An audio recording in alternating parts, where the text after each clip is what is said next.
Hello and welcome, my name is Eduardo, and today we're going to learn how we can create subscriptions for specific leads right here in IDXApps. So as you can see here, I'm in the home page. And so we're going to click right here in the left that says CRM Dashboard. Okay, we're going to wait for it to load. Okay, so right here below recent lead activity, we have all of our lead activity, of course. So what we are going to do is we can click on any of these entries. We can see the lead activity right here. And on the tab that says subscriptions, we're going to click on it. Right now, we don't have any subscriptions for this particular lead. So we're going to click in add subscription.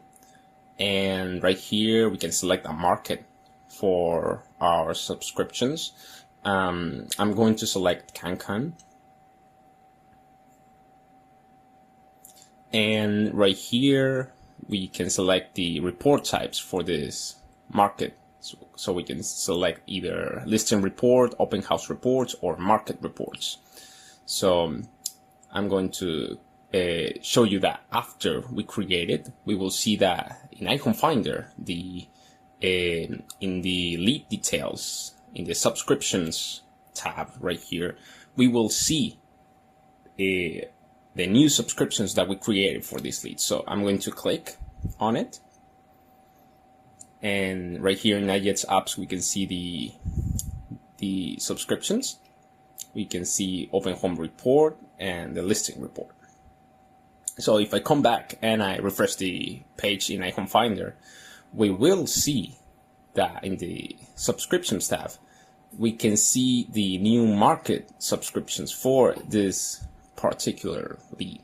So of course, if I were to, if I were to deactivate any of these,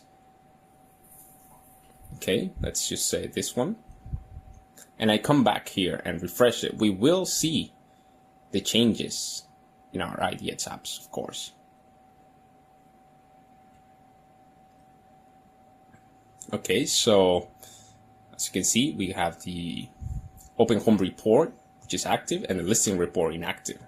So, which is the one we deactivated before. So this is a great tool for us to utilize and create subscriptions for a specific lead without ever needing to get out of IDXApps. Okay, so thank you.